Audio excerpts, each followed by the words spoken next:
ರಾಜ್ಯದ ಬಹುತೇಕ ಜಿಲ್ಲೆಗಳಲ್ಲಿ ಕಾಡು ಪ್ರಾಣಿಗಳ ಹಾವಳಿ ಹೆಚ್ಚಾಗ್ಬಿಟ್ಟು ಜನ ಆತಂಕದಲ್ಲಿದ್ದಾರೆ. ಆದರೆ ಪ್ರಮುಖವಾಗಿ ರಾಜ್ಯದ ಕೊಡಗು ಭಾಗದಲ್ಲಿ ಅತಿ ಹೆಚ್ಚಾಗಿ ಕಾಡು ಪ್ರಾಣಿಗಳ ಹಾವಳಿಯಿಂದ ಜನ ಬೇಸತ್ತು ಹೋಗಿದ್ದಾರೆ. ಅಲ್ಲಿ ಪ್ರಮುಖವಾಗಿ ಮಾನವ ಮತ್ತು ಪ್ರಾಣಿ ಸಂಘರ್ಷ ನಿರಂತರವಾಗಿ ಮುಂದುವರಿತಾ ಇದೆ. ರಾಜ್ಯ ಸರ್ಕಾರ, ಅರಣ್ಯ ಇಲಾಖೆ ಇದನ್ನ ತಡೆಗಟ್ಟುವ ಪ್ರಯತ್ನ ಮಾಡಿದ್ರೂ ಕೂಡ ಇಲ್ಲಿ ತನಕ ಅದು ಸಕ್ಸಸ್ ಆಗಿದೆಯಾ ಅನ್ನುವಂಥ ಪ್ರಶ್ನೆಗೆ ಇಲ್ಲ ಅನ್ನುವಂಥ ಉತ್ತರ ಸಿಗುತ್ತೆ. ಸೊ ಈಗಲೂ ಕೂಡ ಜನ ಆತಂಕದಲ್ಲಿದ್ದಾರೆ. ಕಾರಣ ಏನು? ಆ ಕುರಿತ ಒಂದು ರಿಪೋರ್ಟ್ ನಿಮ್ಮ ಮುಂದೆ.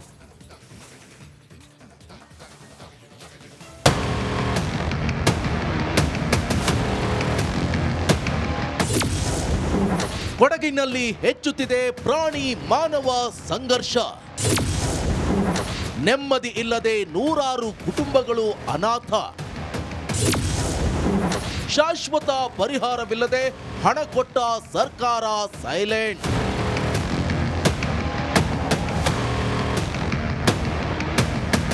ಕೊಡಗು ಪ್ರವಾಸಿಗರ ಅಚ್ಚುಮೆಚ್ಚಿನ ತಾಣ. ಅದೇ ಜಿಲ್ಲೆಯ ಜನತೆ ಮಾತ್ರ ತೀವ್ರ ಸಂಕಷ್ಟದಲ್ಲಿ ಜೀವನ ಸಾಗಿಸುತ್ತಿದ್ದಾರೆ. ಇದಕ್ಕೆ ಪ್ರಮುಖ ಕಾರಣ ಕಾಡಾನೆ ಹಾಗೂ ಹುಲಿಗಳ ದಾಳಿ.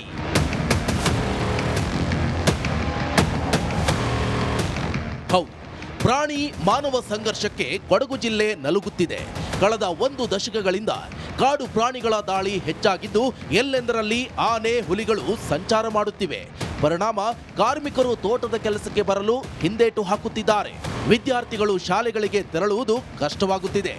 ಇದಕ್ಕೆ ಒಂದೇ ಒಂದು ಮಾರ್ಗ ಅಂತ ಹೇಳಿದರೆ, ವೈಜ್ಞಾನಿಕವಾಗಿ ಕಂದಕಗಳನ್ನ ನಿರ್ಮಾಣ ಮಾಡ್ತಕ್ಕಂಥದ್ದು ಒಂದಾದರೆ, ಎರಡನೇದು ಇವಾಗ ಏನು ಸುಮಾರು ಒಂದು ನಮ್ಮ ಪ್ರಕಾರ ಒಂದು 180 ಆನೆಗಳು ಈಗ ಕೊಡಗು ಜಿಲ್ಲೆ ಒಳಗೆ ತೋಟದ ಒಳಗೇ ಇದೆ.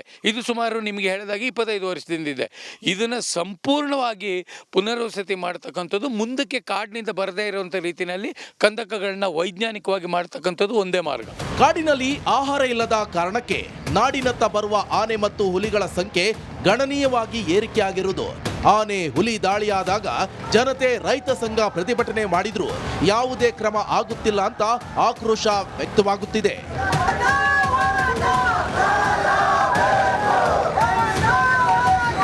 ಇನ್ನು ಕಳೆದ 10 ವರ್ಷಗಳಲ್ಲಿ ಕೊಡಗು ಜಿಲ್ಲೆಯಲ್ಲಿ ಆನೆ ದಾಳಿಗೆ 63 ಜನರು ಬಲಿಯಾಗಿದ್ದಾರೆ. ನೂರಾರು ಜನರು ಗಾಯಗೊಂಡು ಹಾಸಿಗೆ ಹಿಡಿದಿದ್ದಾರೆ. ಅದರಲ್ಲೂ ಕೂಡ ವಿರಾಜಪೇಟೆ ಹಾಗೂ ಪೊನ್ನಂಪೇಟೆ ತಾಲೂಕಿನಲ್ಲಿ ಅತಿ ಹೆಚ್ಚು ದಾಳಿಯಾಗುತ್ತಿದೆ. ಪೊನ್ನಂಪೇಟೆ ಒಂದೇ ತಾಲೂಕಿನಲ್ಲಿ ಹುಲಿ ದಾಳಿಗೆ ಕಳೆದ 3 ವರ್ಷದಲ್ಲಿ 5 ಜನರು ಬಲಿಯಾಗಿದ್ದಾರೆ. 300ಕ್ಕೂ ಹೆಚ್ಚು ಜಾನುವಾರುಗಳು ಬಲಿಯಾಗಿವೆ. ಇವರು ರೈಲ್ವೆ ಬ್ಯಾರಿಕೇಡನ್ನು ಅಳವಡಿಸ್ತಾರೆ, ಸುಮಾರು ಕಿಲೋಮೀಟರ್ ಗಟ್ಟಲೆ ಅಳವಡಿಸ್ತಾರೆ. ಎಲ್ಲಾದರೂ ಒಂದು ಜಾಗದಲ್ಲಿ ಗ್ಯಾಪನ್ನು ಬಿಟ್ಟಿರ್ತಾರೆ. ಇದು ಯಾಕೆ ಹೀಗೆ ಮಾಡ್ತಾರೆ? ಕೆಲಸಗಳನ್ನು ಮಾಡುವಾಗಲೂ ಅಷ್ಟೇ, ಊರಲ್ಲಿರೋ ಆನೆಗಳನ್ನ, ಕಾಡಿಂದ ಬಂದು ಊರಲ್ಲಿ ವಾಸ ಮಾಡೋ ಆನೆಗಳನ್ನ ಊರಲ್ಲೇ ಬಿಡ್ತಾ ಇದ್ದಾರೆ. ಈ ಆನೆಗಳನ್ನ ಮರಳಿ ಕಾಡಿಗೆ ಓಡಿಸ್ಲೇಬೇಕು. ಓಡಿಸೋದಾಗೆ ಕೆಲಸ ಮಾಡ್ತಾರೆ. ಅಲ್ಲಿಂದ ಬಂದ ಆನೆ ಅದು ಹೋಗುವಷ್ಟರಲ್ಲಿ ಕೆಲಸಗಳಲ್ಲಿ ಆಗಿರ್ತವೆ. ಆಗಿದ್ದಾಗ ಅದು ಎಲ್ಲೇ ಹೋಗಬೇಕು? ಅದಕ್ಕೆ ಹೋಗೋಕ್ಕೆ ದಾರಿ ಇಲ್ಲ. ಒಟ್ನಲ್ಲಿ ಕಾಡಾನೆ, ಹುಲಿ ಹಾವಳಿ ತಡೆಗಟ್ಟಲು ಶಾಶ್ವತ ಕ್ರಮ ಕೈಗೊಳ್ಳುವಂತೆ ಕೊಡಗಿನ ಜನತೆ ಆಗ್ರಹ ಮಾಡುತ್ತಿದ್ದಾರೆ. ಇದುವರೆಗೂ ಶಾಶ್ವತ ಕ್ರಮ ಕೈಗೊಳ್ಳುವಲ್ಲಿ ವಿಫಲವಾದ ಸರ್ಕಾರ ಏನಾದರೂ ಕ್ರಮ ಕೈಗೊಳ್ಳುತ್ತೆ ಎಂಬುದನ್ನು ಎದುರು ನೋಡುತ್ತಿದ್ದಾರೆ. ಕ್ಯಾಮರಾಮನ್ ದಿವಾಕರ್ ಜೊತೆ ಅನುಕಾರ್ಯಪ್ಪ, ರಿಪಬ್ಲಿಕ್ ಕನ್ನಡ, ಕೊಡಗು. ಆರಂಭದಲ್ಲೇ ಹೇಳಿದಂಗೆ ರಾಜ್ಯದ ಬೇರೆ ಬೇರೆ ಭಾಗಗಳಲ್ಲೂ ಕೂಡ ಸಮಸ್ಯೆಗಳಾದರೂ ಕೂಡ ಅತಿ ಹೆಚ್ಚು ಹಾನಿ ಆಗ್ತಾ ಇರೋದು ಕೊಡಗು ಭಾಗದಲ್ಲಿ. ಹಾಗಾಗಿ ಮಾನವ ಮತ್ತು ಪ್ರಾಣಿ ಸಂಘರ್ಷ ಈಗಲೂ ಕೂಡ ಮುಂದುವರಿತಾ ಇದೆ. ಇಲ್ಲಿ ತನಕ ಆನೆ ದಾಳಿಗೆ ಎಷ್ಟು ಬಲಿಯಾಗಿರಬಹುದು ಕೊಡಗು ಭಾಗದಲ್ಲಿ ಅಂತ ನೋಡ್ತಾ ಇದ್ದೀರಿ. 66 ಜನ ಆನೆ ದಾಳಿಗೆ ಬಲಿಯಾಗಿದ್ದಾರೆ. ಹುಲಿ ದಾಳಿಗೆ ಬಲಿಯಾದವರ ಸಂಖ್ಯೆ 5ಕ್ಕೆ ಇದೆ. ಜಾನುವಾರುಗಳು ಕೂಡ 350ಕ್ಕೂ ಹೆಚ್ಚು ಬಲಿಯಾಗಿದೆ ಅನ್ನುವಂಥ ವರದಿ ಇದು. 10 ವರ್ಷಗಳಲ್ಲಿ ಇಷ್ಟೆಲ್ಲ ಬೆಳವಣಿಗೆಗಳಾದರೂ ಕೂಡ ರಾಜ್ಯ ಸರ್ಕಾರ ಇದನ್ನು ತಡೆಗಟ್ಟುವ ಪ್ರಯತ್ನ ಮಾಡಿದ್ರೂ ಕೂಡ ಆಗಲಿಲ್ಲ ಅನ್ನೋದು. ಪ್ರಾಣಿ ಸಂಘರ್ಷಕ್ಕೆ ಇಲ್ಲಿ ತನಕ ಎಷ್ಟು ಬಲಿಯಾಗಿದೆ ಆ ಭಾಗದಲ್ಲಿ ಅಂತ ನಾವು ಗಮನಿಸಿದ್ರೆ, ಜೊತೆಗೆ ಈ ವಿಭಾಗವಾರು ಸಾವಿಗೆ ಎಷ್ಟು ಪರಿಹಾರ ಘೋಷಣೆ ಮಾಡಿದ್ದಾರೆ ಅನ್ನೋದನ್ನು ಕೂಡ ಗಮನಿಸಿ. ಮಡಿಕೇರಿಯಲ್ಲಿ 23 ಸಾವಾಗಿದೆ. ಇಲ್ಲಿ ತನಕ 2.07 ಕೋಟಿ ಪರಿಹಾರವನ್ನು ನೀಡಲಾಗಿದೆ. ವಿರಾಜಪೇಟೆಯಲ್ಲಿ 33 ಸಾವಾಗಿದೆ. 2.15 ಕೋಟಿಯಷ್ಟು ಪರಿಹಾರವನ್ನು ನೀಡಲಾಗಿದೆ. ಇಲ್ಲಿ ಸಾವಿನ ಸಂಖ್ಯೆ ಜೊತೆಗೆ ಪರಿಹಾರದ ಘೋಷಣೆ ಆದರೆ ಸಾಕಾಗಲ್ಲ, ಬದಲಾಗಿ ಈ ಪ್ರಾಣಿ ಸಂಘರ್ಷ ಮುಂದುವರಿಯುತ್ತಾ ಇದೆಯಲ್ಲ, ಇದಕ್ಕೆ ಕಡಿವಾಣ ಹಾಕೋ ಪ್ರಯತ್ನಗಳಾಗಬೇಕು ಅಂತ ಆ ಭಾಗದ ಜನ ಒತ್ತಾಯ ಮಾಡ್ತಿದ್ದಾರೆ.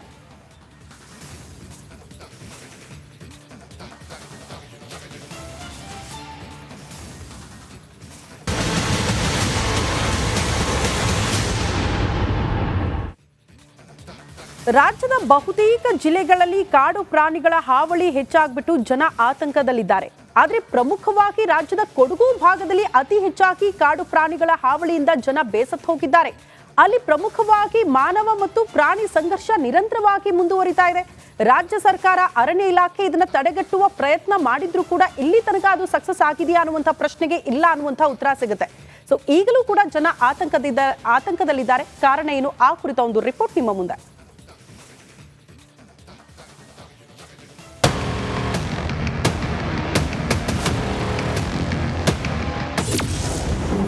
ಕೊಡಗಿನಲ್ಲಿ ಹೆಚ್ಚುತ್ತಿದೆ ಪ್ರಾಣಿ ಮಾನವ ಸಂಘರ್ಷ. ನೆಮ್ಮದಿ ಇಲ್ಲದೆ ನೂರಾರು ಕುಟುಂಬಗಳು ಅನಾಥ. ಶಾಶ್ವತ ಪರಿಹಾರವಿಲ್ಲದೆ ಹಣ ಕೊಟ್ಟ ಸರ್ಕಾರ ಸೈಲೆಂಟ್.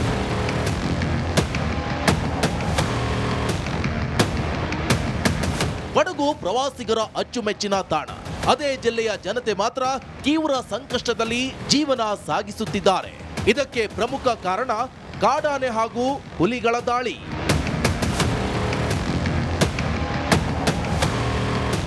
ಹೌದು, ಪ್ರಾಣಿ ಮಾನವ ಸಂಘರ್ಷಕ್ಕೆ ಕೊಡಗು ಜಿಲ್ಲೆ ನಲುಗುತ್ತಿದೆ. ಕಳೆದ 1 ದಶಕಗಳಿಂದ ಕಾಡು ಪ್ರಾಣಿಗಳ ದಾಳಿ ಹೆಚ್ಚಾಗಿದ್ದು, ಎಲ್ಲೆಂದರಲ್ಲಿ ಆನೆ, ಹುಲಿಗಳು ಸಂಚಾರ ಮಾಡುತ್ತಿವೆ.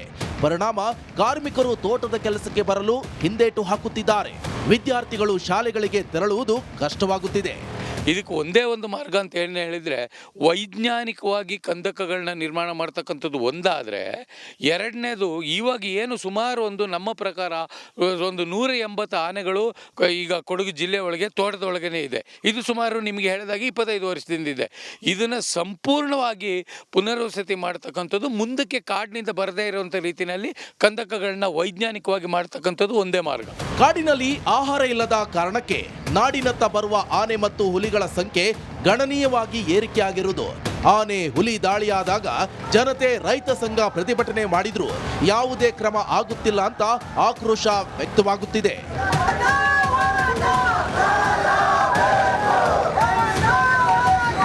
ಇನ್ನು ಕಳೆದ 10 ವರ್ಷಗಳಲ್ಲಿ ಕೊಡಗು ಜಿಲ್ಲೆಯಲ್ಲಿ ಆನೆ ದಾಳಿಗೆ 63 ಜನರು ಬಲಿಯಾಗಿದ್ದಾರೆ. ನೂರಾರು ಜನರು ಗಾಯಗೊಂಡು ಹಾಸಿಗೆ ಹಿಡಿದಿದ್ದಾರೆ. ಅದರಲ್ಲೂ ಕೂಡ ವಿರಾಜಪೇಟೆ ಹಾಗೂ ಪೊನ್ನಂಪೇಟೆ ತಾಲೂಕಿನಲ್ಲಿ ಅತಿ ಹೆಚ್ಚು ದಾಳಿಯಾಗುತ್ತಿದೆ. ಪೊನ್ನಂಪೇಟೆ ಒಂದೇ ತಾಲೂಕಿನಲ್ಲಿ ಹುಲಿ ದಾಳಿಗೆ ಕಳೆದ 3 ವರ್ಷದಲ್ಲಿ 5 ಜನರು ಬಲಿಯಾಗಿದ್ದಾರೆ. 300ಕ್ಕೂ ಹೆಚ್ಚು ಜಾನುವಾರುಗಳು ಬಲಿಯಾಗಿವೆ. ಇವರು ರೈಲ್ವೆ ಬ್ಯಾರಿಕೇಡನ್ನು ಅಳವಡಿಸ್ತಾರೆ, ಸುಮಾರು ಕಿಲೋಮೀಟರ್ ಗಟ್ಟಲೆ ಅಳವಡಿಸ್ತಾರೆ. ಎಲ್ಲಾದರೂ ಒಂದು ಜಾಗದಲ್ಲಿ ಗ್ಯಾಪನ್ನು ಬಿಟ್ಟಿರ್ತಾರೆ. ಇದು ಯಾಕೆ ಹೀಗೆ ಮಾಡ್ತಾರೆ? ಕೆಲಸಗಳನ್ನು ಮಾಡುವಾಗಲೂ ಅಷ್ಟೇ, ಊರಲ್ಲಿರೋ ಆನೆಗಳನ್ನ, ಈ ಕಾಡಿಂದ ಬಂದು ಊರಲ್ಲಿ ವಾಸ ಮಾಡೋ ಆನೆಗಳನ್ನ ಊರಲ್ಲೇ ಬಿಡ್ತಾ ಇದ್ದಾರೆ. ಈ ಆನೆಗಳನ್ನ ಮರಳಿ ಕಾಡಿಗೆ ಓಡಿಸ್ಲೇಬೇಕು. ಓಡಿಸೋದಾಗೆ ಕೆಲಸ ಮಾಡ್ತಾರೆ. ಅಲ್ಲಿಂದ ಬಂದ ಆನೆ ಅದು ಹೋಗುವಷ್ಟರಲ್ಲಿ ಕೆಲಸಗಳಲ್ಲಿ ಆಗಿರ್ತವೆ. ಆಗಿದ್ದಾಗ ಅದು ಎಲ್ಲೇ ಹೋಗಬೇಕು? ಅದಕ್ಕೆ ಹೋಗೋಕ್ಕೆ ದಾರಿ ಇಲ್ಲ. ಒಟ್ನಲ್ಲಿ ಕಾಡಾನೆ, ಹುಲಿ ಹಾವಳಿ ತಡೆಗಟ್ಟಲು ಶಾಶ್ವತ ಕ್ರಮ ಕೈಗೊಳ್ಳುವಂತೆ ಕೊಡಗಿನ